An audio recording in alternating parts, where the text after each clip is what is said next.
Buenas tardes a todos. Esperamos unos minutitos más a ver si se conecta algún compañero más. Está bien, ahí me están dando el presente por, por el chat.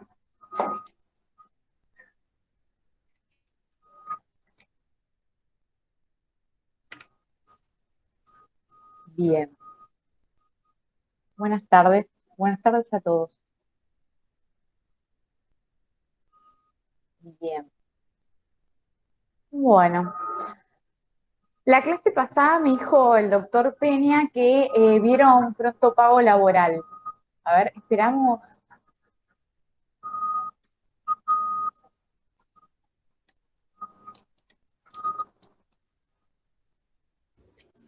A ver, Buenas tardes, aguárdenme. doctora.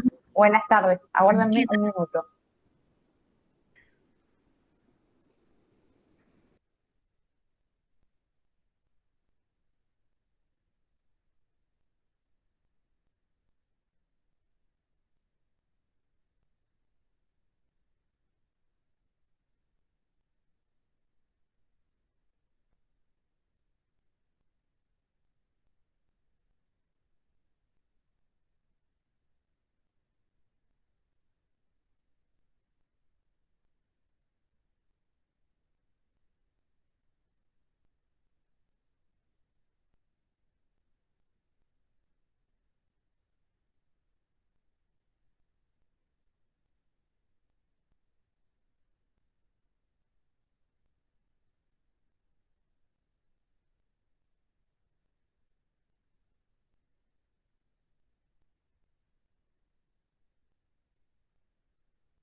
Bueno, uy, ahí está. A ver, ¿se escucha? Bárbaro. Bueno, buenas tardes a todos. En unos minutos, perdón, pero estoy en la oficina y me van a tocar el timbre, así que voy a hacer 2 minutos de corte y voy a abrir el estudio. Les aviso por si corto. Bien, me dijo el doctor Peña que la clase pasada vieron pronto pago laboral. Como habrán visto, tratamos de seguir el orden de la ley. Me dijo que faltaban terminar de redondear unos conceptos, pero que se los van a terminar de dar ellos, ¿sí? El lunes que viene. Así que conmigo van a continuar con la evolución, digamos, de la línea de tiempo en cuanto al concurso preventivo, ¿sí? Ya vimos los requisitos de inicio, vieron los efectos de la apertura del concurso preventivo, vieron los supuestos para el rechazo, y también qué ocurre en caso de que se haga lugar al pedido y que se dé inicio a este concurso preventivo. Bien, vimos todo lo que el artículo 14 desarrolla, que nos va a dar la estructura de lo que va a ser el proceso concursal, ¿sí? No vieron lo que es el desistimiento, o si se los di, desistimiento como sanción y desistimiento voluntario, ¿no? Bien. Bueno, vamos a continuar con eso y después vamos a continuar con lo que es el periodo informativo, el proceso de verificación de créditos, ¿sí? Perfecto. A ver si ya están conectados unos cuantos. Bien. Profe, Eh, sí, profe, no me quedó claro. ¿Qué tema vamos a ver hoy? ahora vamos a ver Pronto pago? desistimiento. No, pronto pago ya lo vieron y si faltó algo lo va a terminar de dar el doctor Peña. Y ahora Ah, vamos a seguir con desistimiento y después con lo que es el periodo informativo a partir del artículo 32, verificación y hasta donde lleguemos, ¿sí? bien, bien. Les dije que en 5 minutos más o menos me van a tocar timbre, así que voy a frenar y quédense en línea, que son 5 minutos nada más. Bien. Bueno, a ver, admito. Está, perfecto. Bien, vamos a continuar con lo que es el desistimiento, ¿sí? desistimiento del concurso preventivo, que lo vamos a encontrar contemplado en el artículo 30 y en el artículo 31 de la Ley 24.522.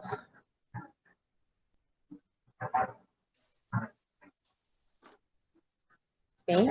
Bien. Con respecto al desistimiento, tienen que tener en cuenta que la ley de concursos y quiebras va a contemplar dos tipos de desistimiento. El desistimiento como sanción, que lo encontramos redactado en el artículo 30, y el desistimiento voluntario, que es el que contempla el artículo 31. ¿Sí? El desistimiento como sanción es aquel que opera ante el incumplimiento por parte del deudor, ¿sí?, del concursado,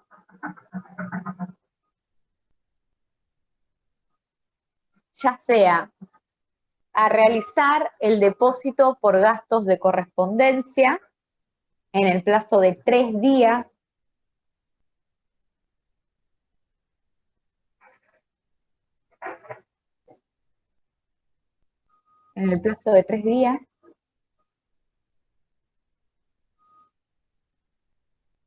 cuando no acompañe los libros contables en el plazo de 3 días, cuando no acompañe los libros contables en el plazo de 3 días,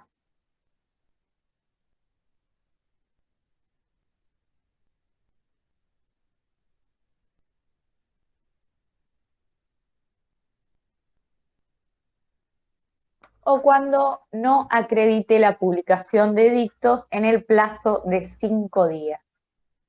¿Sí? En estos 3 casos que son taxativos, va a operar el desistimiento a modo de sanción. ¿Sí? Lo van a encontrar a estos supuestos en el inciso 5 y 8 del artículo 14 y en los artículos 27 y 28. ¿Sí? Es decir, como no ha cumplido con lo que mandaba la ley, se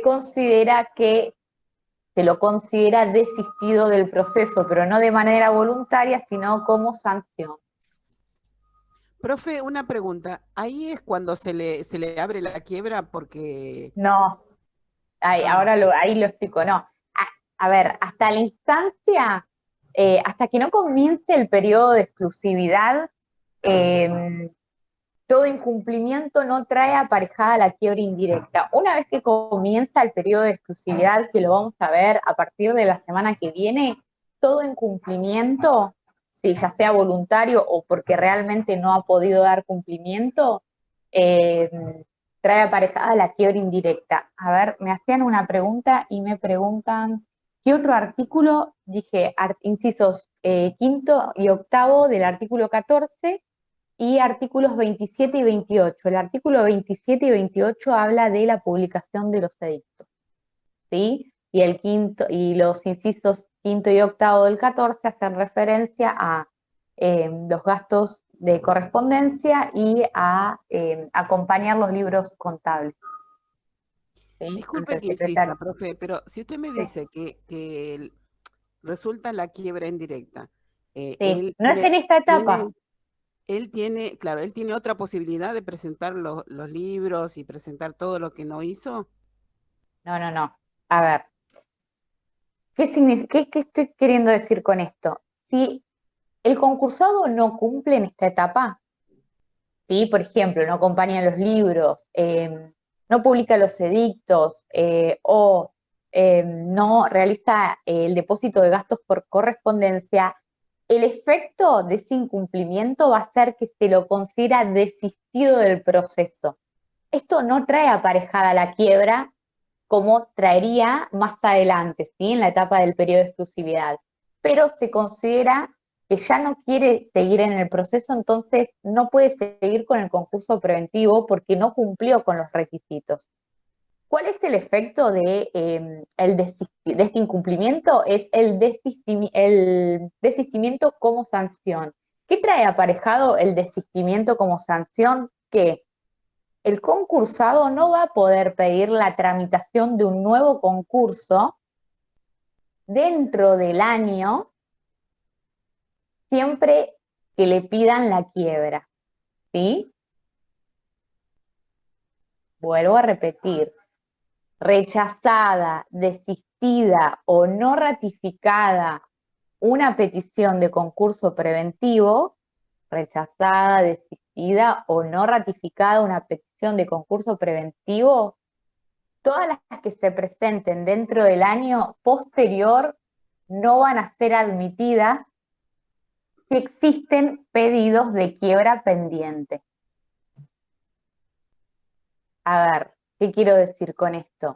Que si dentro de ese año le piden la quiebra, no va a poder pedir un concurso preventivo, porque ya desistió, ¿sí?, de un concurso preventivo. Pero si dentro del año quiere pedir un concurso preventivo y no le han pedido la quiebra, lo va a poder hacer. ¿Se entiende la diferencia? ¿Sí? Bien.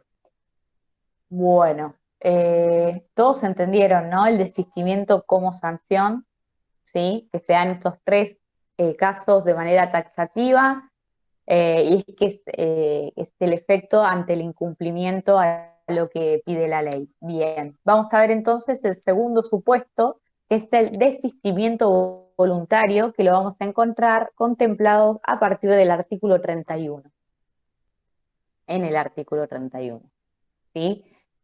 Y hace referencia a que el concursado puede desistir, ¿sí?, de su petición de concurso preventivo siempre que no se haya iniciado el periodo de exclusividad,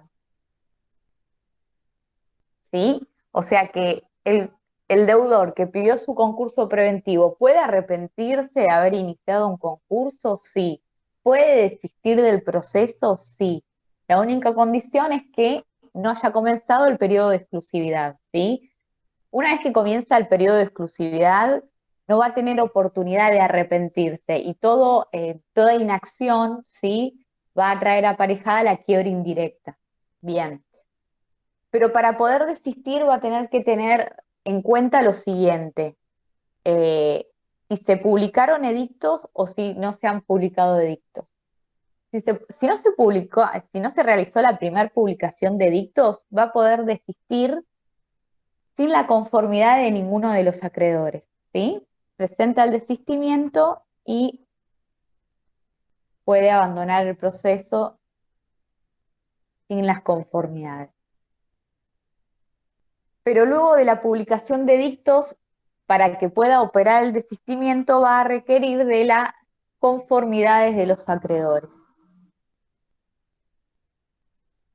¿sí? Una vez publicados los edictos, para el desistimiento va a tener que requerir de la conformidad de los acreedores. ¿Cuál es esta mayoría que exige la ley? La ley establece que se debe acreditar la conformidad de la mayoría de los acreedores. La ley establece que se debe acreditar la conformidad de la mayoría de los acreedores quirografarios que representen el 75% del capital quirografario, ¿sí? Mayoría de acreedores que representen el 75% del capital quirografario. Bien, a ver. Para tener en cuenta sobre qué base se va a establecer este cómputo, van a tener que considerar en qué etapa del proceso se encuentra el concursado, ¿sí? Para poder hacer el cómputo, van a tener que tener en cuenta en qué etapa del proceso se encuentra el concursado. Esto que les estoy explicando ahora se va a entender mejor cuando veamos el tema que sigue, ¿sí? Igual les doy el concepto. Si aún, em, si aún no ha presentado el síndico el informe del artículo 35, si aún no ha presentado el síndico el informe del artículo 35, se van a considerar estas mayorías conforme a los acreedores denunciados, por el concursado. ¿Sí? ¿Recuerdan cuando se inicia el concurso preventivo que uno de los requisitos del artículo 11 es que el concursado, o el deudor en este caso, que todavía no es concursado, presente una nómina con los acreedores, ¿sí? Bueno, este cómputo se va a hacer en base a esta lista más los acreedores que se han presentado a verificar, ¿sí? Entonces, este 75% va a surgir de los acreedores denunciados por el concursado más los que se han presentado a verificar. Si, segunda situación, si el síndico ya ha presentado el informe del artículo 35, que es el informe individual, la base de esta mayoría surge de los créditos que el síndico aconsejó verificar o admitir.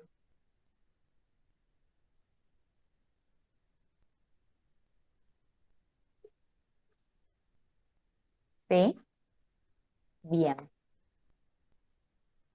Tercer situación.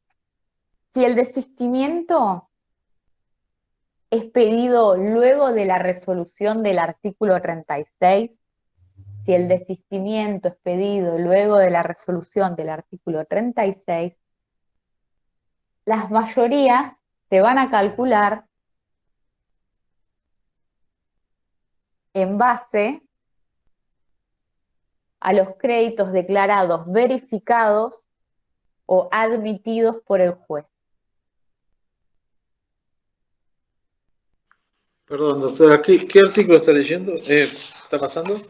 No, es el artículo 31, que es el desistimiento voluntario. Hasta recién vimos el artículo 30, que es el desistimiento como sanción, ¿sí?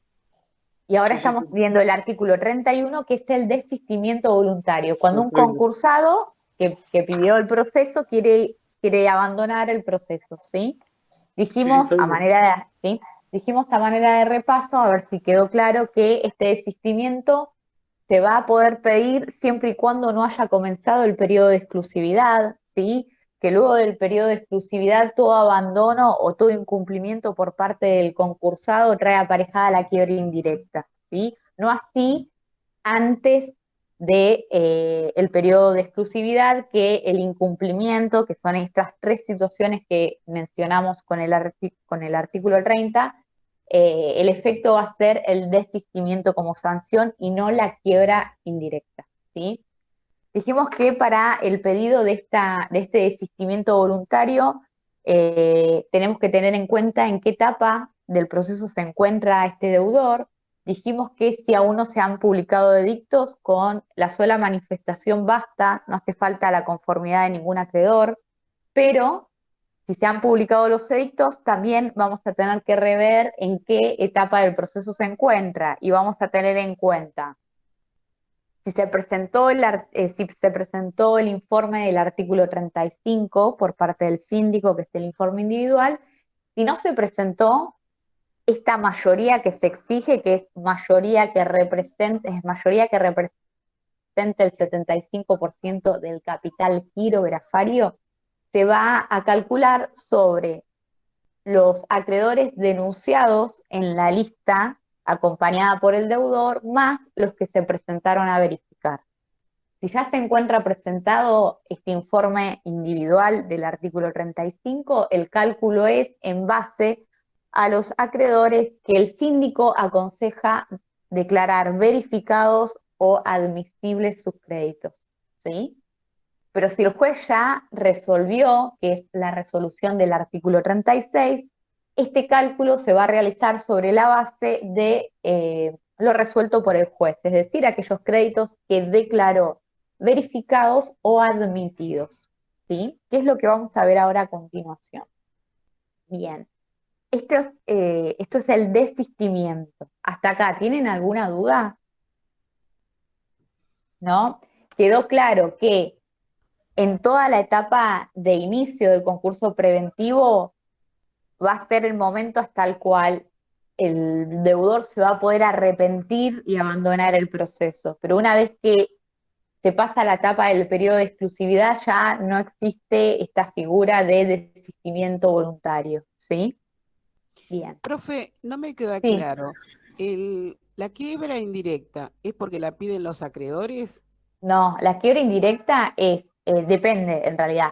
La quiebra indirecta es el fracaso del concurso preventivo, ¿sí? Ya sea porque se va a entender cuando vayamos desarrollando el proceso, pero igual lo contesto. La quiebra indirecta la vamos a tener cuando, por ejemplo, el deudor no presentó una propuesta de acuerdo, ¿sí? En el expediente no la presentó en el término que indica la ley, cuando presentó la propuesta de acuerdo pero no pudo lograr las mayorías que indica la ley, cuando el juez no homologa el acuerdo, ¿sí? Cuando prospera alguna observación o el pedido de nulidad una vez homologado el acuerdo, o, y esto sí es a pedido de los acreedores, cuando en la etapa de cumplimiento en el concurso preventivo el deudor no cumple, ¿sí? Y puede ser que algún acreedor o el comité de control pida la quiebra. ¿Se entiende? ¿Sí? Bien. ¿Hasta acá Profe, alguna duda? sí, Sí. respecto al cálculo, en estos tres casos se tiene que tener 75%, en tres casos. Sí. Siempre la mayoría en esta etapa de desistimiento la fórmula es la mayoría, ¿sí? Que represente el 75% del capital quirografario. Hago hincapié en estas palabras, primero porque la materia en sí es bastante técnica, y va a haber una diferencia cuando vayamos a la etapa, ¿sí? De las conformidades del acuerdo concursal, que vamos a hablar de capital quirografario o de capital privilegiado, ¿sí? Y si ustedes en la fórmula ponen simplemente capital, no están haciendo referencia a qué tipo de capital, ¿sí? Tan importante es que la mayoría que va a exigir la ley siempre es sobre capital quirografario, siendo optativo, ¿sí? La mayoría cuando hablamos de capital privilegiado. Igual eso se va a entender mejor cuando vayamos desarrollando el proceso. ¿Sí? ¿Quedó claro? Bien. Sí, sí. Y en caso de desistimiento, ¿qué ocurriría? A ver, este, Recién les comentaba que en caso de desistimiento tienen que tener en cuenta lo siguiente, que lo van a ver en el artículo 31, último párrafo, que establece que rechazado el concurso preventivo, desistido el concurso preventivo o no ratificado un pedido de concurso. ¿Se acuerdan cuando, por ejemplo, el concurso lo pedía un heredero, o cuando lo pedía el curador, o cuando lo pedía una sociedad y no era acompañado con la resolución del órgano de gobierno, ¿sí? Bueno, si suceden alguna de estas tres situaciones, no se puede realizar una nueva petición de concurso preventivo dentro de un año si existen pedidos de quiebra pendientes, ¿sí? Vuelvo a repetir, o sea, las que se presenten dentro del año posterior, no, esos pedidos, ¿no? No deben ser admitidos si existen pedidos de quiebra pendiente. Quiere decir que si durante ese año no hay pedidos de quiebra y yo quiero pedir un concurso, me lo van a otorgar si cumplo con los requisitos. ¿Sí? Bien. Sí, Bueno. doctora, ¿puede repetir la tercera cuando habla así el desistimiento del artículo 36? No sé qué es esta referencia, ¿lo que dije recién o lo dije antes? Lo que dije recién, dije Antes, que antes. Recién era la primera, ¿no? Del no, artículo no, 30. yo lo que les Ya me dije es confundí. que el artículo 31 les dije que en el último párrafo van a tener el efecto del desistimiento y que la Ah, ley sí. indica que si es rechazado el concurso preventivo, si se desiste del concurso preventivo, si no se ratifica un pedido, no se va a poder pedir un nuevo concurso preventivo dentro del año si existen pedidos de quiebra pendientes. ¿Sí? Bien, vamos a avanzar un poquito y vamos a pasar al tema que sigue. ¿Sí? Estamos yendo con el orden del articulado de la ley. Vamos a pasar a la sección tercera, que es el proceso de verificación. ¿Sí? Artículo 32. Y antes de desarrollar este artículo 32, vamos a hablar de esta etapa que vamos a ver. Yo les recomiendo, a modo didáctico, que elaboren una línea de tiempo de lo que es el concurso preventivo y hagan lo mismo con la quiebra, ¿sí?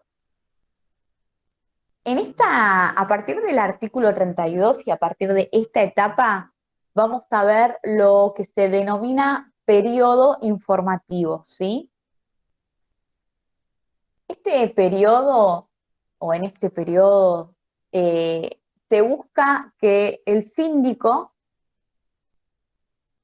pueda recabar toda la información posible acerca del verdadero estado patrimonial del concursado, ¿sí? A los efectos de brindar esta información al proceso, y que sea de utilidad en el momento del periodo de exclusividad, ¿sí? A los fines de aceptar o no las propuestas de acuerdo. ¿Esto qué incluye o esto qué presupone? Que ya en esta etapa del proceso, el síndico que ha sido sorteado ya debe haber aceptado el cargo, ¿sí?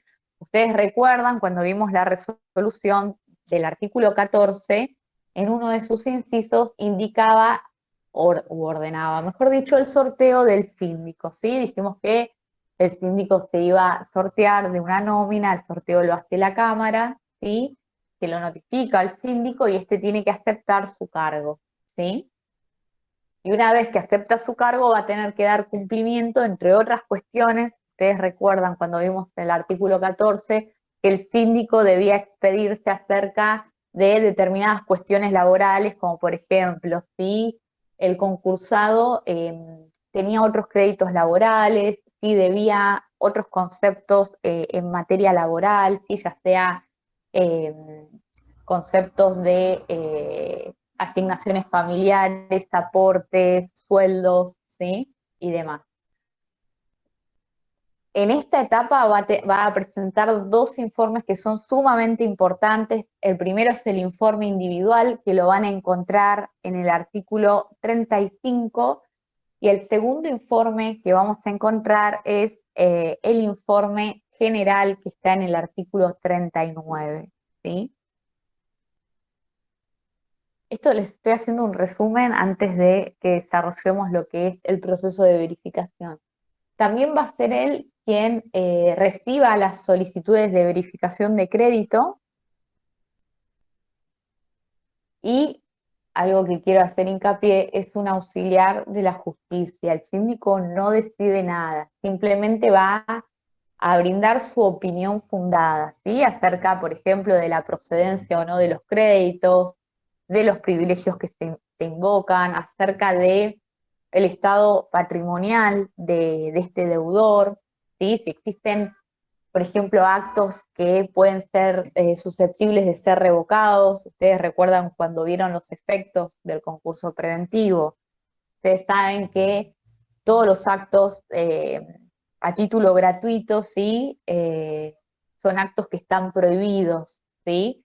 Así como todos aquellos actos también que se hagan en perjuicio de los acreedores, como por ejemplo constituir privilegios posteriores, ¿sí? Eh, y demás. Bien, a ver, aguárdenme un minuto.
He vuelto. Ahí está. Gracias. Bueno, seguimos. ¿Están todos? Bien. Les decía, quedamos en el periodo informativo. Les comentaba que sí, en el informe general, les comentaba que en este periodo informativo el síndico va a tratar de recopilar toda la información para que sea útil a los efectos del posterior, la presentación de la propuesta de acuerdo, ¿sí? Bien. ¿Hasta acá se entendió? El periodo informativo va a comenzar con lo que es la verificación tempestiva, ¿sí? Que es la del artículo 32, y va a finalizar cuando termine el plazo para las observaciones al informe general del síndico. Perdón, profe, ¿cuándo termina?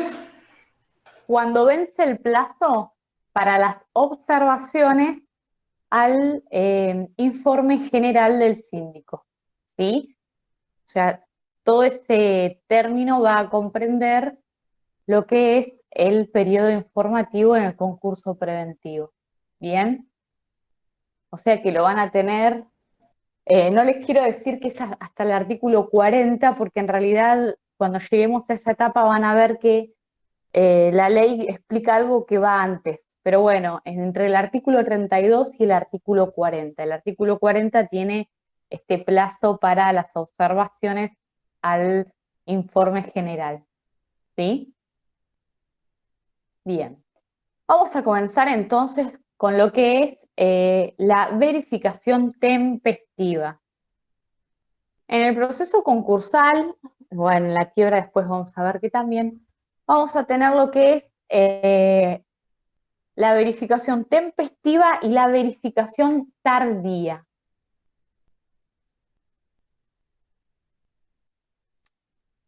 ¿Sí?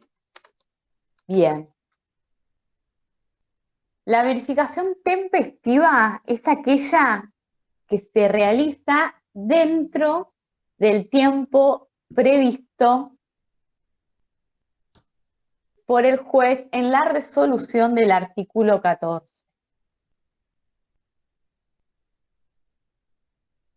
¿Sí? Entonces,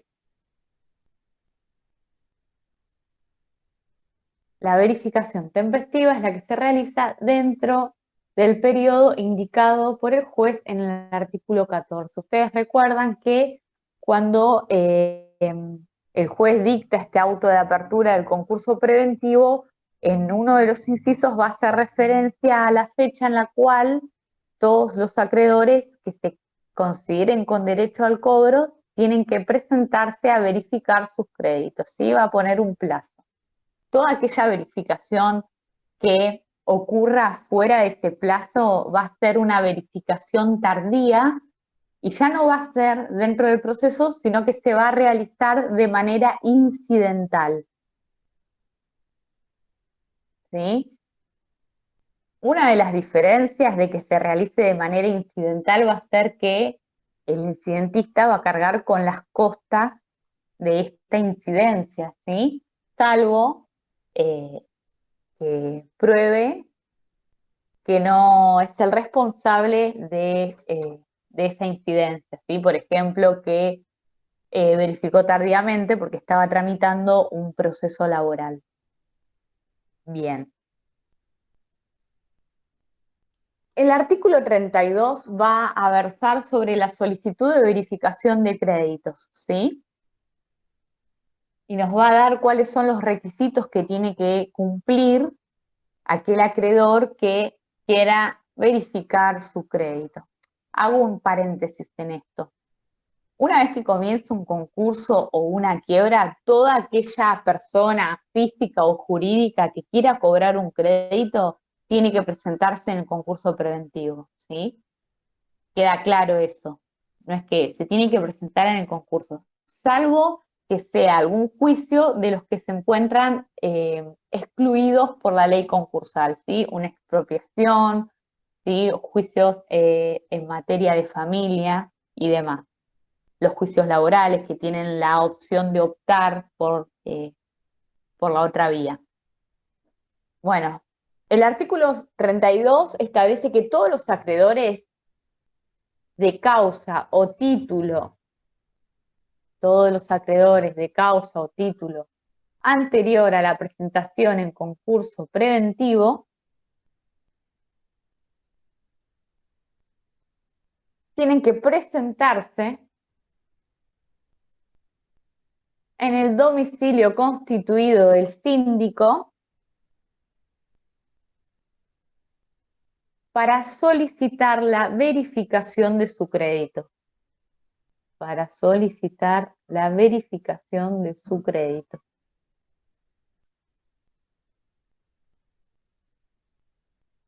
¿Sí? Y deberá indicar para ello el monto, la causa y el privilegio, si lo tuviere, ¿sí? En realidad, técnicamente es la modalidad del crédito, ¿sí? Es decir, si es privilegiado o es quirografario. Esta petición la va a realizar por escrito, en duplicado, y va a acompañar todos los títulos o documentos que justifiquen el pedido.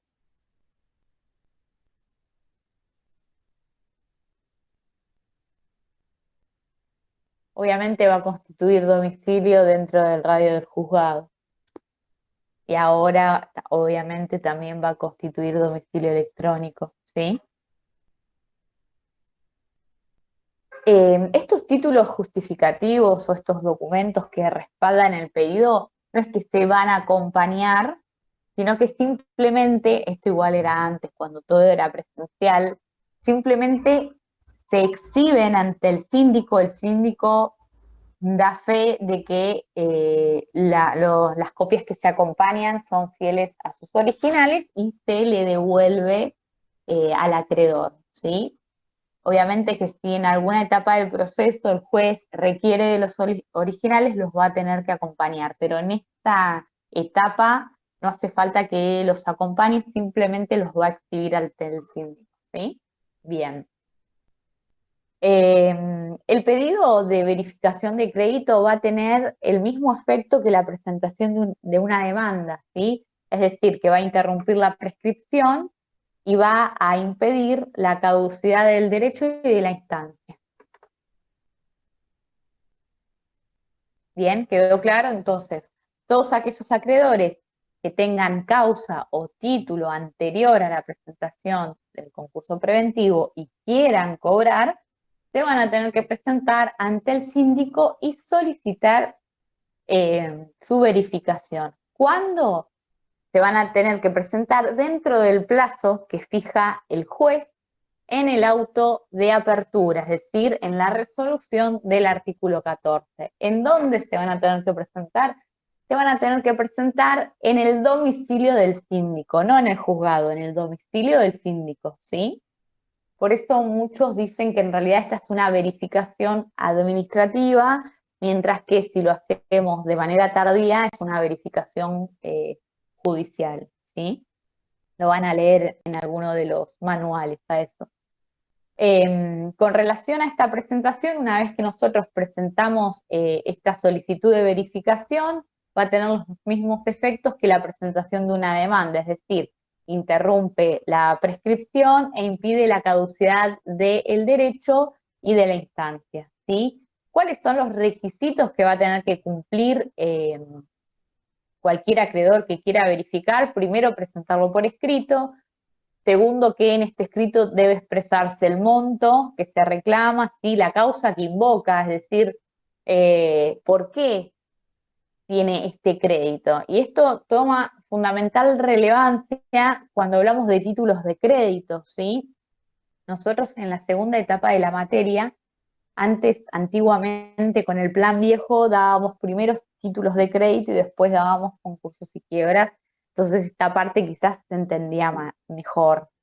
Pero bueno, en la segunda parte nosotros vamos a ver lo que son los títulos de crédito, que son títulos ejecutivos, y una de las características que los diferencian de otros papeles comerciales es que no tienen que demostrar la causa jurídica que les da origen, ¿sí? Simplemente con que el título cumpla, ¿sí?, con los requisitos de forma y haya operado el vencimiento, se pueden ejecutar los mismos, ¿sí? Esta característica de estos títulos, en el caso del concurso y de la quiebra, van a ceder, ¿sí? Entonces no se va a poder invocar más eh, esta abstracción cambiaria, y sí va a tener que invocarse cuál es la causa, el negocio jurídico que da origen a este crédito, ¿sí? En esta etapa del proceso vamos a encontrar dos fallos plenarios que son muy importantes, que son Translínea y DIFRI. Por medio de estos dos fallos plenarios, se unifica el criterio,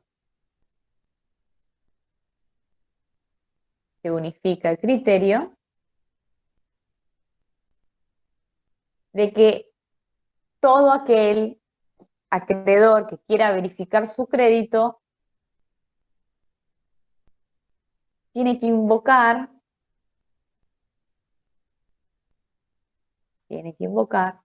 la causa jurídica que le dio origen.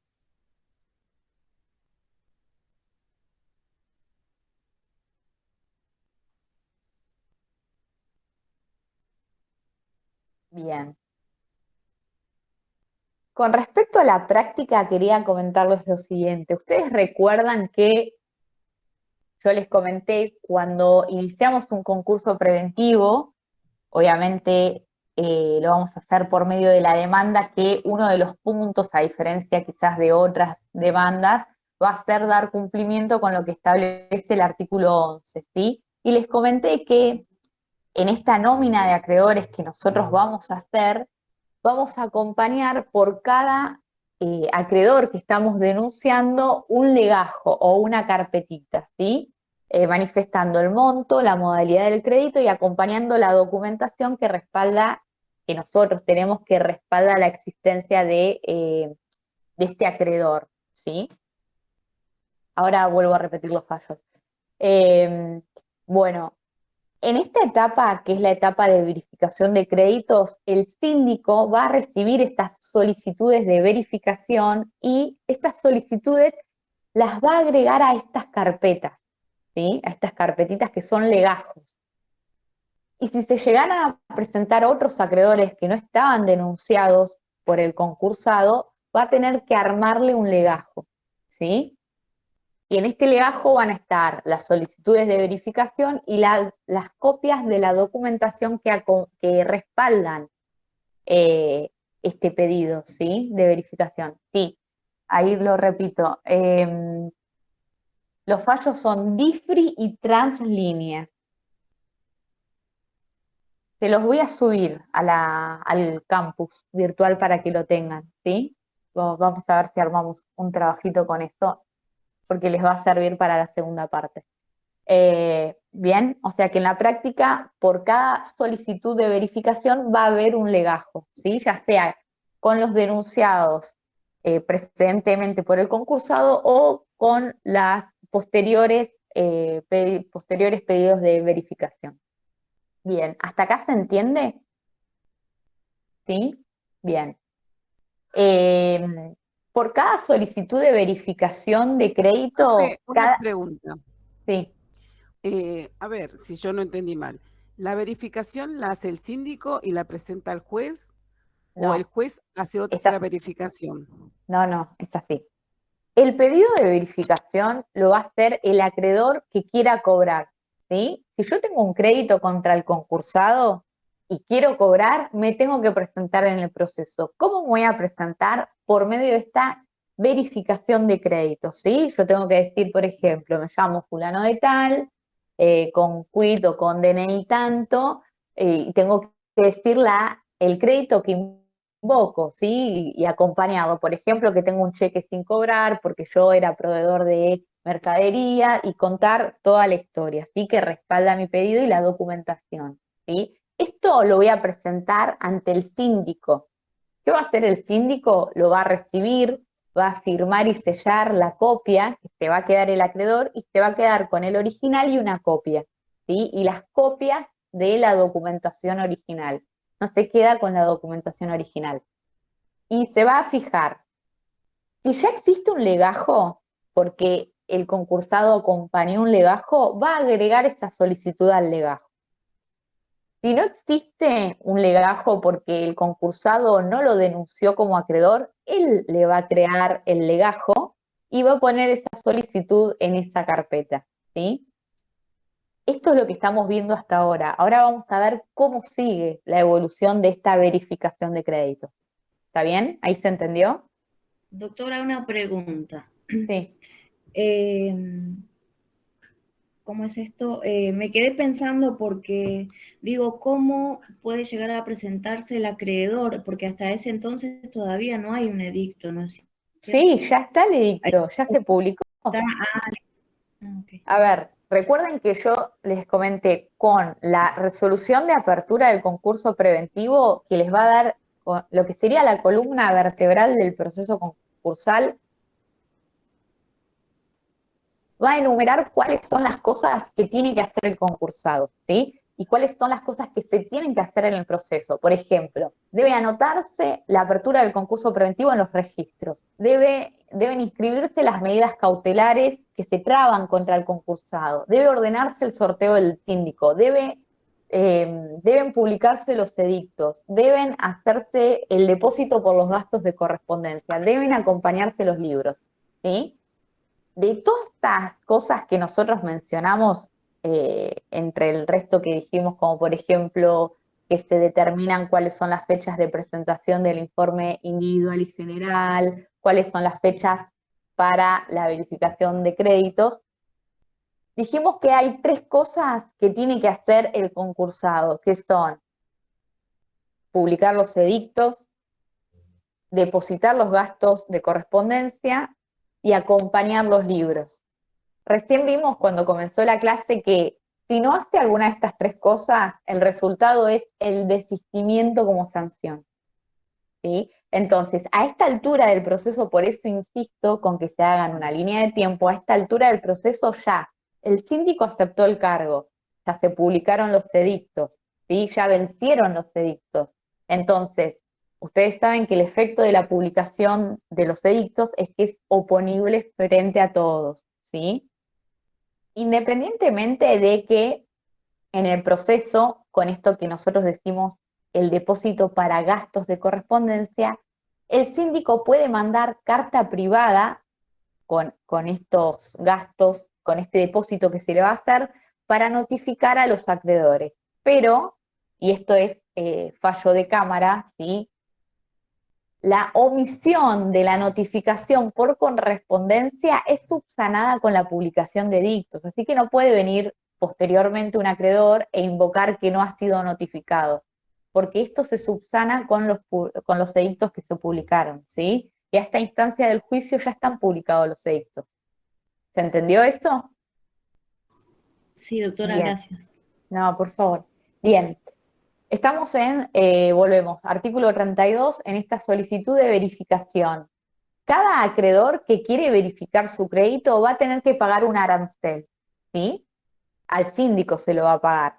Y este arancel tiene un monto que equivale al 10% del salario mínimo vital y móvil, ¿sí? O sea que cada acreedor va a tener que pagar un arancel que equivale al 10% del salario mínimo vital y móvil, ¿sí? Una vez que termina el proceso, esto que paga se va a adicionar a su crédito, ¿sí? Una vez que termina el proceso concursal, esto que está abonando se va a adicionar a su crédito, no es que se lo queda el síndico. Lo usa el síndico en ese momento, pero después se adiciona a su crédito. Acá van a encontrar la modificación que es la ley 27170. No hace falta que la sepan, simplemente se los menciono por si alguno tiene la ley vieja, que es del año 2015, ¿sí? Esta ley, en este artículo, lo que reforma es que antes el arancel, hasta el 2015, era de 50 pesos, había quedado muy desactualizado. Entonces, la ley, en vez de poner un monto fijo para no estar modificando a cada rato este artículo, fijó el 10% de lo que en el momento sea el sueldo mínimo vital y móvil, ¿sí? O sea que todo acreedor que quiera verificar su crédito va a tener que pagar el arancel, ¿sí? Junto con la presentación de la verificación. Salvo que estemos hablando de un crédito laboral que no va a pagar nada, salvo que estemos hablando de un crédito laboral o de un crédito que sea menor, o de un crédito que sea menor a 3 salarios mínimos vitales y móviles. ¿Sí? Esto es sin necesidad de declaración judicial, ¿sí? O un crédito que sea equivalente a menos de 3 salarios mínimos vital y móvil. La ley también modifica esto, porque antes decía que se exceptuaba del pago del arancel a los créditos menores a 1.000 pesos. Y la verdad que en la actualidad casi no van a haber créditos menores a 1.000 pesos porque es muy poco, ¿sí? Bien. Bueno, presentadas estas solicitudes de verificación, es decir, ¿qué tiempo van a tener? El tiempo que indica la resolución del artículo 14. Operado el tiempo, ¿sí? Va a comenzar el plazo para las observaciones, ¿sí? Que lo van a encontrar en el artículo 34. Operado el vencimiento para la verificación, tanto el deudor como los acreedores van a tener un plazo de 10 días para presentar las impugnaciones que consideren pertinentes.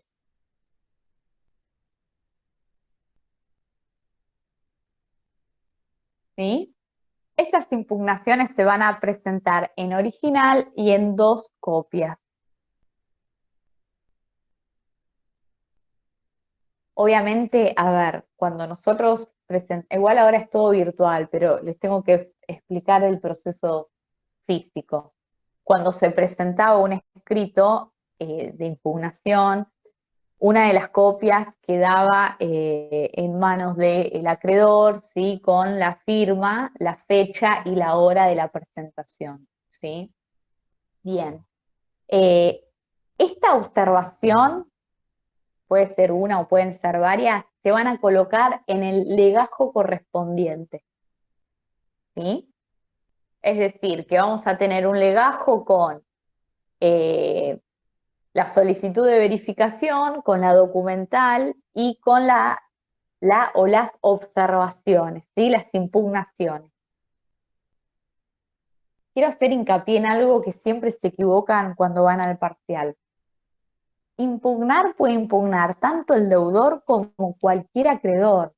No necesariamente, no solamente va a ser el deudor el que va a presentar las impugnaciones, puede ser otro acreedor que impugne otro crédito, ¿sí? o sea que se encuentran legitimados tanto el deudor como los acreedores, ¿sí? A presentar estas observaciones, estas impugnaciones.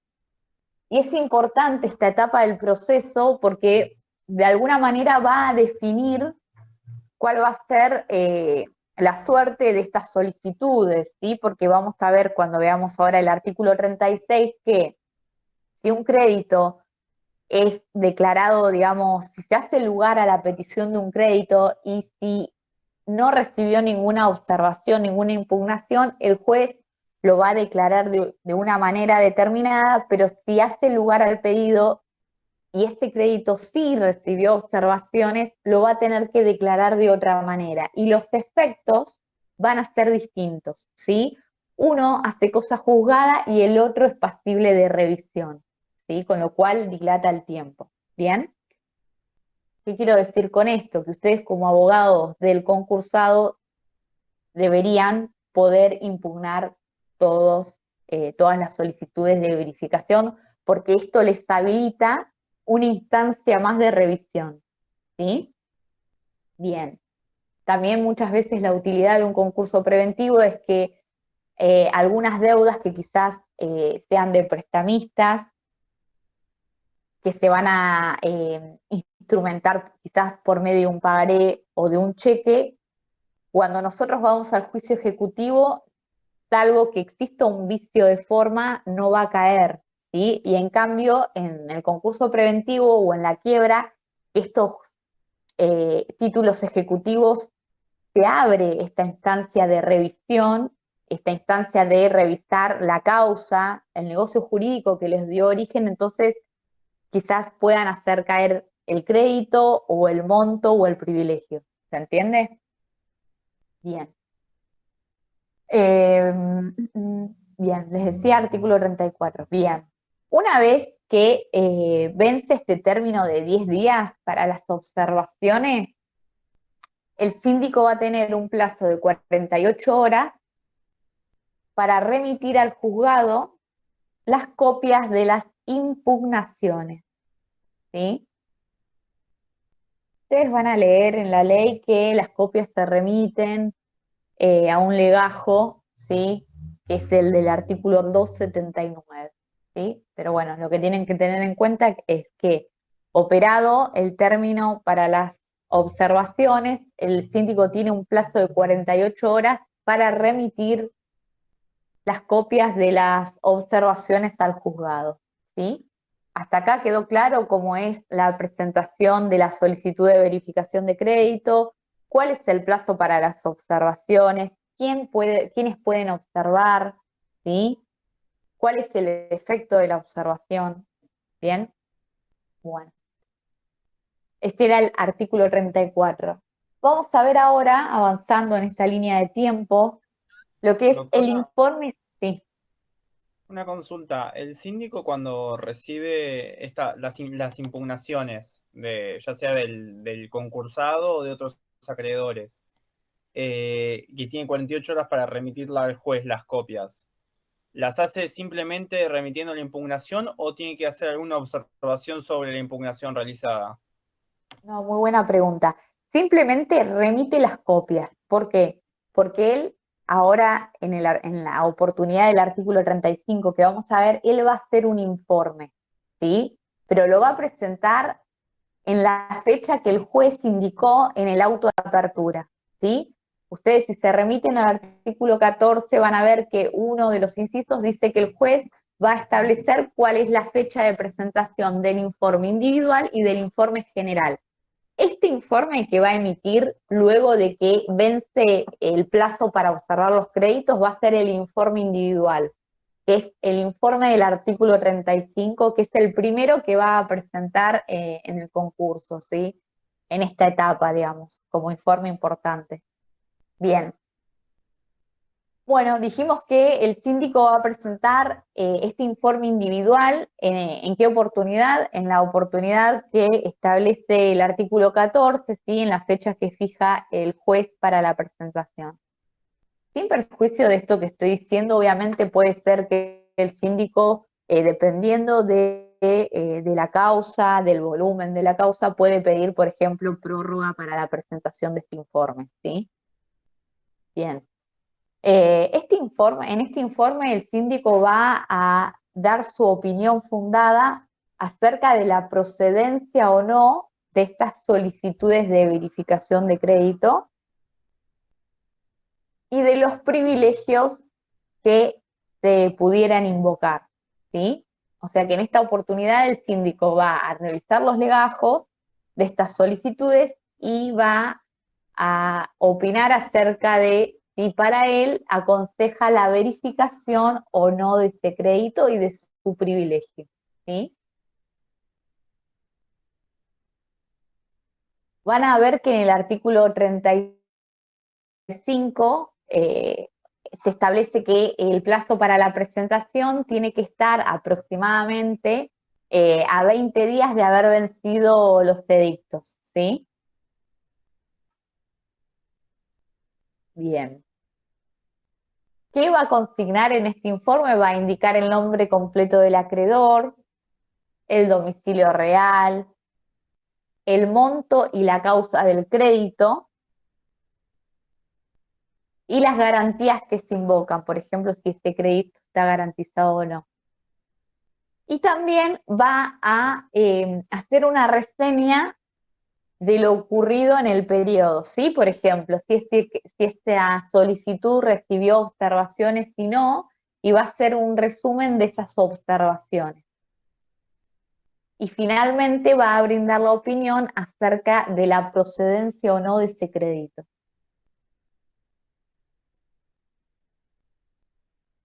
¿Sí? Va a presentar el informe en original y en copia, y la copia se va a remitir al legajo que refiere el artículo 279. Es un legajo que van todas las copias, ¿sí? Profe, una pregunta. ¿Cuál sería el concepto o el motivo de que el acreedor tiene que garantizar? No, no es que el acreedor tenga que garantizar nada. Yo puedo presentarme y decir que soy un acreedor hipotecario y que mi crédito está garantizado con el inmueble cito en la calle tanto, Ah, está bien. ¿sí? Que acompaño la escritura o así acompaño la constitución de hipoteca o decir que está garantizado con una prenda, ¿se entiende? Cuando veamos la modalidad de los créditos, los privilegios se va a entender mejor, ¿sí? Simplemente eso. Y puede ser, por ejemplo, que el síndico diga que el crédito es procedente, pero que el privilegio no, porque se constituyó luego o a una fecha próxima a que el concursado entre en concurso preventivo, ¿sí? Puede ocurrir. Ustedes recuerdan cuando vieron los efectos del concurso preventivo que dijimos que todo acto a título gratuito es un acto prohibido, ¿sí? Y que son actos que se revocan de manera inmediata, ¿sí? Pero también la ley nos da otro ejemplo que es constituir privilegios con posterioridad a la creación del crédito. ¿Se entiende? Bueno, podría ser un caso por el cual se observe el crédito. Bien. Una vez que el síndico presenta este informe individual, el juez va a dictar la resolución del artículo 36, ¿sí? Lo van a encontrar en algunos manuales como autoverificatorio. Yo prefiero llamarlo la resolución del artículo 36 porque puede declarar verificado o no a un crédito. Este artículo 36 establece que dentro del plazo de 10 días,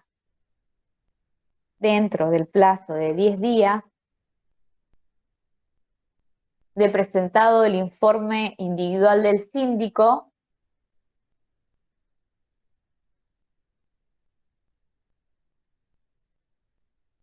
el juez va a decidir acerca de la procedencia y alcance de las solicitudes de verificación de crédito.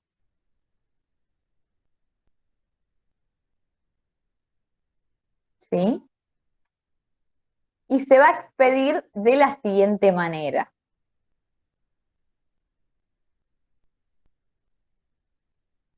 Si no existen observaciones, y considera que el crédito y considera que tiene que hacer lugar al crédito, lo va a declarar verificado. Me fijo un montón para no repetirles palabras, ¿sí? Vuelvo a repetir. Si la solicitud no ha recibido observaciones y considera que tiene que hacer lugar al pedido, lo va a declarar verificado. Si la solicitud de verificación recibió observaciones y considera que tiene que hacer lugar al pedido de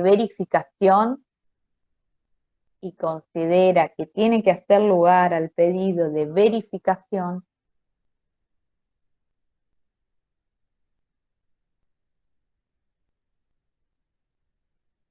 lo va a declarar admisible.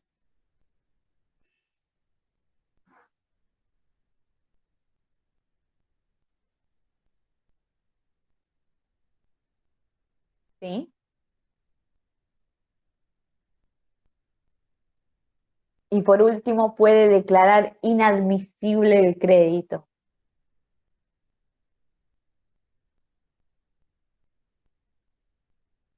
¿Sí? Cuando considere que no tiene que hacer lugar, lo declara inadmisible. Acá hay que tener en cuenta dos cuestiones. Primero, puede ser que el juez declare, mejor dicho, puede ser que el juez haga lugar al crédito, pero no a la modalidad, o sea, que considere que el crédito es válido, pero que no es privilegiado, por ejemplo, ¿sí? O puede ser que haga lugar a la totalidad, ¿sí? Como se pidió. Y otra cuestión que quiero que tengan en cuenta es que ustedes, en cuanto a esta resolución judicial, van a encontrar dos clasificaciones. Una que se va a realizar en base a lo que establece este artículo 36, y después algunos autores en los manuales desarrollan otra teoría. Y les voy a explicar la diferencia. Es lo mismo igual como lo ponen porque el resultado es igual, pero quiero que entiendan de dónde surge la diferencia.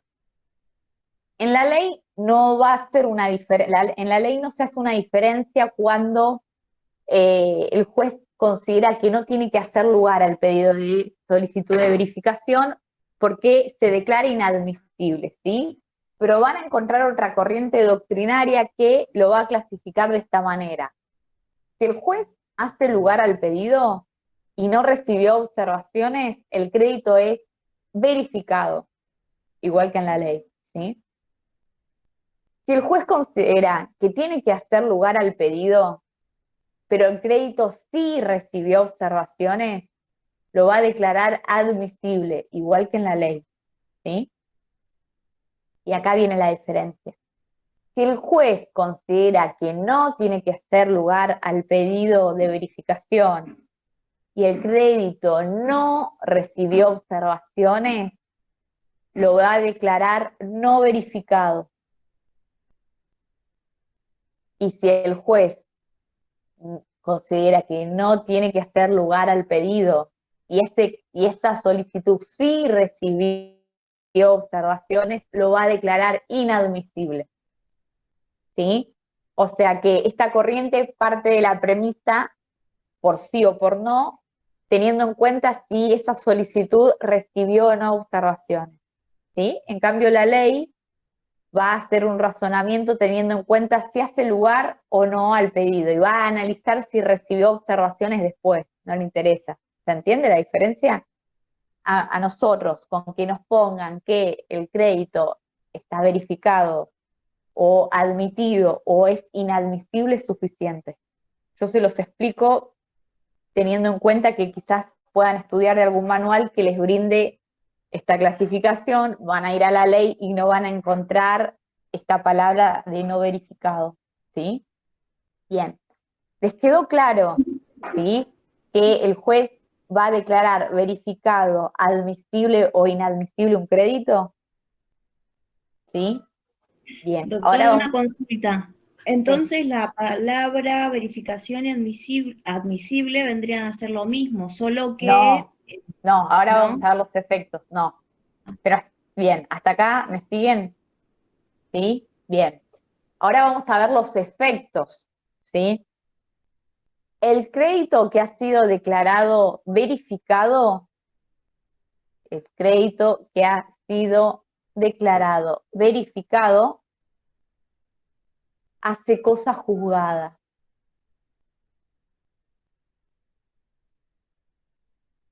¿Sí? Y esta resolución es definitiva a los fines del cómputo de las mayorías, que ahora después vamos a ver. ¿Sí? ¿Qué significa esto? Que este crédito no se va a poder revisar salvo que se invoque dolo. ¿Sí? Por eso hace cosa juzgada. O sea que el crédito que no tenga observación de ninguna parte, ni del deudor ni de los acreedores, se considera verificado. Verificado, hace cosa Y juzgada. No, a así- ver, que no recibió observaciones y el juez decide hacer lugar. claro, Porque puede eso. ser que no haya recibido observaciones y el juez considera que no tiene que hacer lugar y no hace lugar. O sea, Siempre decide el juez. tiene que hacer las tres cosas, que coincida el juez con el deudor y el acreedor. Sería así, más o menos como para... Tendría que darse que el juez hace lugar y que claro, y que nadie se opuso, entonces lo declara verificado. Hace cosa juzgada, no se puede revisar, salvo que se invoque dolo, ¿sí? Que va a iniciarse por una acción individual que va a tramitar también en el concurso, ahora lo vamos a ver, pero no va a ir por vía incidental. ¿Bien? Y los créditos que han sido declarados admisibles o inadmisibles, los créditos que han sido declarados admisibles o inadmisibles, pueden ser revisados a pedido de parte. Pueden ser revisados a pedido de parte. Esta revisión va a tramitar por vía incidental, ¿sí? O sea que va a ser un incidente del concurso preventivo, se llama incidente de revisión.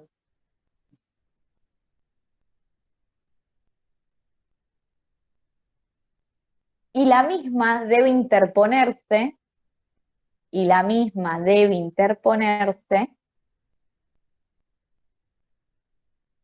dentro de los 20 días,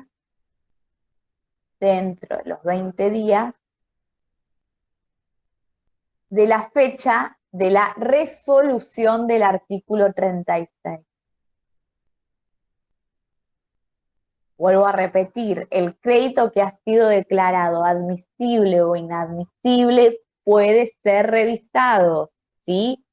Siempre va a ser a instancia o a petición del interesado, va a tramitar por vía incidental y van a tener un plazo para interponer, ¿sí?, la revisión de 20 días. Dentro de los 20 días tienen que interponer esta revisión.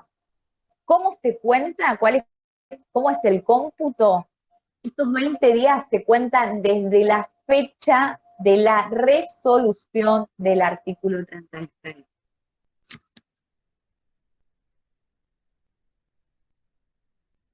Hago hincapié en este tema, primero porque es tema de examen, segundo porque somos súper rigurosos con el tema de los plazos. Cuando nosotros les preguntamos plazos o les preguntamos alguna resolución o algún instituto que lleva algún plazo, tienen que tener en cuenta cuál es el plazo y cómo es el cómputo, ¿sí? Si les preguntamos, ¿puede repetir? Sí, ahí lo repito. Si les preguntamos incidente de revisión, procedencia y plazo, ustedes tienen que contestar que lo debe interponer, que tramita por vía incidental, que se debe interponer dentro de los 20 días contados desde la fecha de la resolución del artículo 36. Y hago hincapié en esto porque a diferencia de la mayoría de las resoluciones que ustedes van a encontrar en otro tipo de juicios, la ley es muy específica en indicar, y ya hay fallos plenarios de Cámara, que este cómputo es desde la fecha de la resolución, no desde que se notifica la resolución o desde que la resolución toma nota, no, desde la fecha de la resolución. ¿Quedó claro? ¿Sí? Bien. Transcurrido el plazo de 20 días, si no se interpuso la revisión, la resolución queda firme. ¿Sí? Y hace efecto de cosa juzgada. Acá ven la importancia, ahora que estamos viendo esta etapa, la importancia de realizar las observaciones a las solicitudes de verificación de crédito. ¿Por qué? Porque, sobre todo para el concursado, porque le habilita una instancia más de revisión, es decir, todos aquellos créditos que han sido declarados admisibles, si se interpone la revisión, tenemos una chance más de revisar ese crédito, ¿sí? Que puede ser que se confirme la admisibilidad o no. Este recurso, este recurso de revisión se va a interponer por el interesado. ¿Qué quiero decir con esto?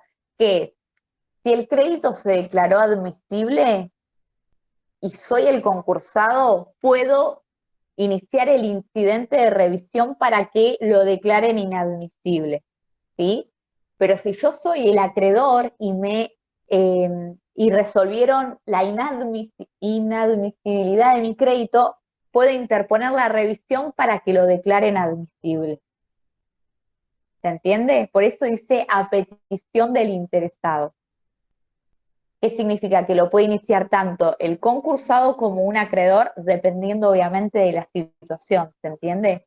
Hago hincapié en estas cosas porque cuando vamos al parcial, les hacemos quizás preguntas simples como incidente de revisión, legitimación, plazo, trámite, y ponen en la legitimación como que solamente lo puede hacer el deudor o que solamente lo puede hacer un acreedor, cuando lo pueden hacer ambos, dependiendo de la situación que estemos hablando, ¿sí? Bien. Doctora, disculpe, Sí, pero cualquier acreedor puede, en este caso, impedir este incidente de verificación. Porque, yo considero que cualquiera es interesado porque si se lo deniegan a uno, quiere decir que es menos plata para repartir y más chance de que a mí me llegue una mejor suma. sí, pero cuando yo digo a instancias del interesado es esto. Si yo soy si me declararon inadmisible mi crédito, yo lo voy a interponer para que lo declaren inadmisible. En cambio, si me lo declaran admisible, ya no voy a interponer nada, ¿se entiende? Pero sí lo va a interponer quizás o el deudor u otro acreedor, ¿se entiende? A eso voy, que tienen que fijarse cuál es el interesado, nada más. Bien, quedó claro entonces cuál es el plazo y la procedencia de la revisión. Mencionábamos recién hace un ratito que cuando se declara verificado un crédito hace cosa juzgada y la ley hace mención a la salvedad de que se invoque el dolo, ¿sí? Y esto lo vamos a encontrar contemplado en el artículo 38. Que establece que la acción por dolo va a tramitar por vía ordinaria, ¿sí? a diferencia de el incidente de revisión, pero también va a tramitar ante el mismo juez del concurso preventivo, ¿sí? Pero va a ser otro proceso, ¿sí? Un proceso ordinario. Vamos a tener un plazo para la interposición de esta acción de 90 días, Vamos a tener un plazo para la interposición de esta acción de 90 días. Y este plazo se va a computar, desde la fecha de la resolución del artículo 36. Y este plazo se va a computar desde la fecha de la resolución del artículo 36. ¿Sí? Igual que lo que vimos en el artículo 37. Ambos supuestos, ya sea la revisión o la acción por dolo, tienen plazos distintos, tramitan de manera diferente, pero ambos plazos empiezan a correr desde la fecha de la resolución del artículo 36. ¿Se entiende? O sea, tomo en cuenta la fecha, opera al otro día, ya empieza el primer día del plazo. O sea que el tiempo que yo tengo para verificar si está bien lo mío, ya está corriendo los 90 del dolo, en caso de que yo... En caso del dolo, tengo 90 días, ¿sí? Yo tengo la fecha de la resolución, al otro día empieza el día 1, ¿sí? 90 días, es bastante tiempo, ¿sí? Para el incidente de revisión, 20 días. Yo supongo que debe ser por esto que se consideró que la fecha a tomar en cuenta es la fecha de la resolución y no la fecha desde que se notifica o toma nota, ¿sí? Porque son plazos muy largos. ¿Sí? No son 5 días como para una apelación, ¿sí? O 10 días, son 20 o 90, entonces por eso se tiene en cuenta la fecha de la resolución. Bien. O sea que no interrumpe la prescripción de los 90 días, los primeros 20, digamos, a ver si se entiende lo que... No tiene nada que ver una cosa con la otra.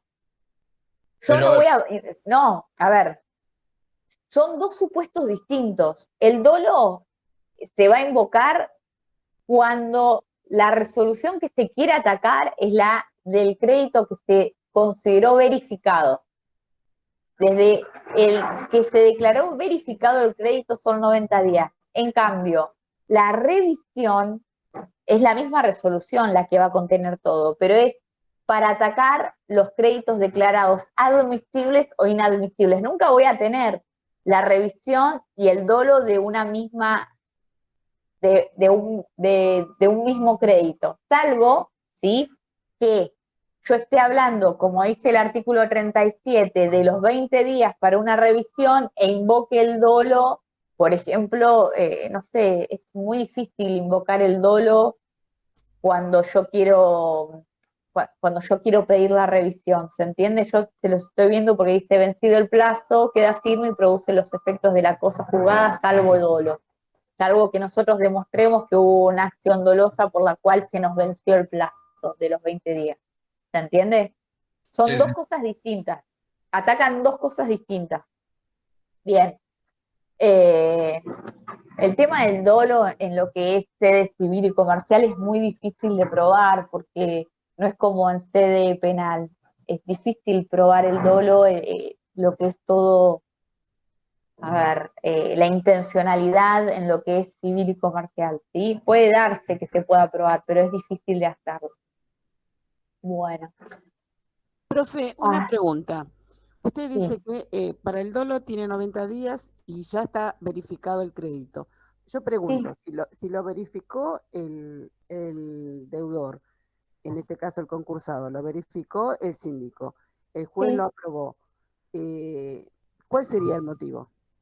Por ejemplo, que encuentren algún documento o alguna situación que demuestre, por ejemplo, que este crédito era aparente, que la garantía que se constituyó no era, ¿sí? Algo así tiene que ser.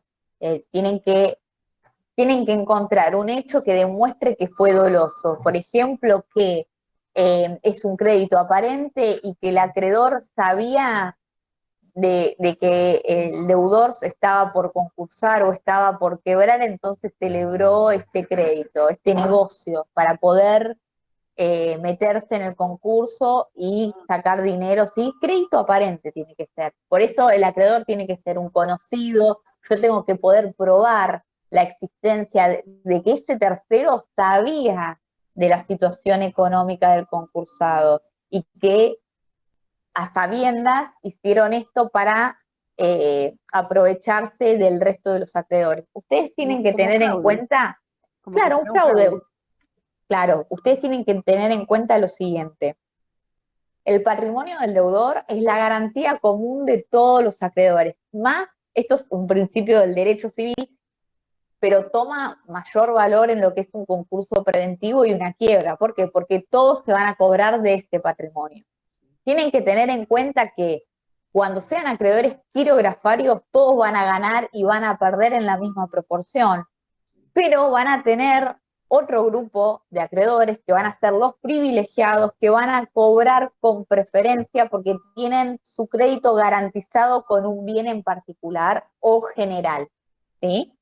Entonces, una situación podría ser un acreedor hipotecario que apareció, que va a tener una preferencia en el cobro y que después se descubre que era un amigo, ¿sí?, del concursado. Ustedes me preguntan, en la práctica se da y es muy difícil, ¿sí?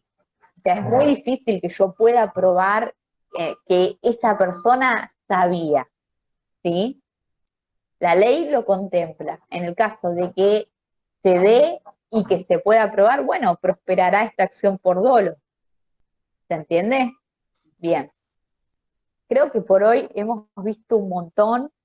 Vamos a dejar para la próxima clase lo que es el informe general del síndico, ¿sí? Y la categorización, así ya después arrancamos con lo que es el periodo de exclusividad.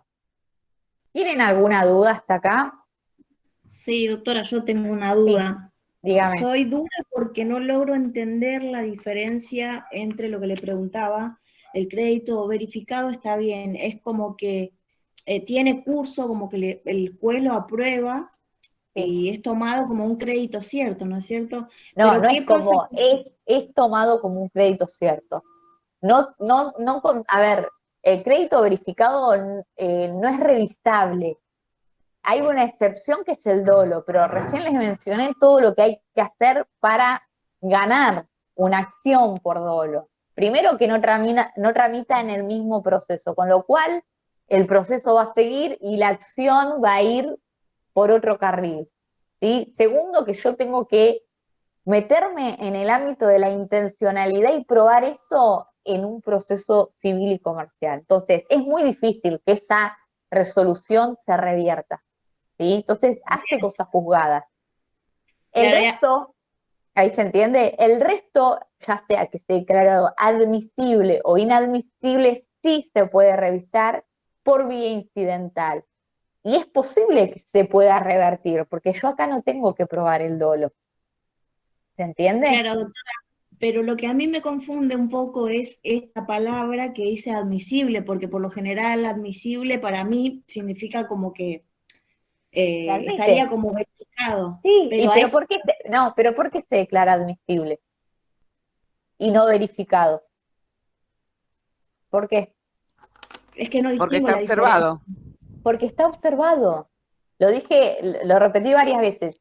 Cuando un crédito, ustedes tienen la solicitud de la verificación, termina el plazo, empieza un nuevo plazo para las observaciones, que son las impugnaciones. Son impugnaciones, ¿sí? Pero se llama observaciones. ¿Quién puede observar? Puede observar cualquier acreedor, cualquiera de los otros créditos, y puede observar el deudor, cualquier crédito, o todos, ¿sí? Entonces, si ustedes son abogados y teniendo en cuenta que el patrimonio del deudor va a ser de lo que todos se van a cobrar, ¿van a perderse la oportunidad de observar los créditos? No. Entonces, ¿puede haber créditos que no estén observados? Sí, pero eso ya depende de la actuación de los abogados en el proceso. Ustedes, si son abogados del concursado, tienen que observar todos los créditos, porque así tienen la chance de revisarlos nuevamente.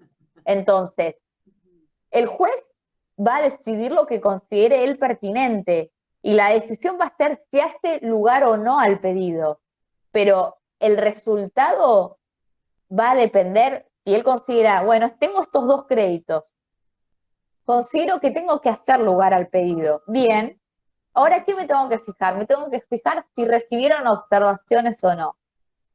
Si no recibió observación, lo voy a poder declarar verificado, pero si yo quiero hacer lugar y ese crédito, yo considero que sí, que tengo que hacer lugar, pero ese crédito recibió una observación, no me va a quedar otra alternativa que declararlo admitido. Entonces, ¿qué significa eso? ¿Que sirve a los fines del cómputo de las mayorías? Sí sirve, pero si alguien interpone un recurso de revisión o un incidente de revisión, ese crédito se va a rever. Esa es la diferencia. Entonces, por eso les dije que es muy importante la etapa de las observaciones, no por la observación en sí, sino por el efecto de la resolución que va a emitir el juez. ¿Se entendió ahí la diferencia? ¿Sí? Buenísimo. Sí, sí. Chicos, Gracias. los invito, ¿no? Por favor, los invito a que aquel que tenga dudas, ya sea de este tema o de cualquier otro tema, nos puede escribir al aula virtual, ¿sí? Bueno, los despido y buen fin de semana. Hasta luego. Igualmente, gracias, doctora. Doctora, buen fin de Hasta luego. semana. Gracias igualmente.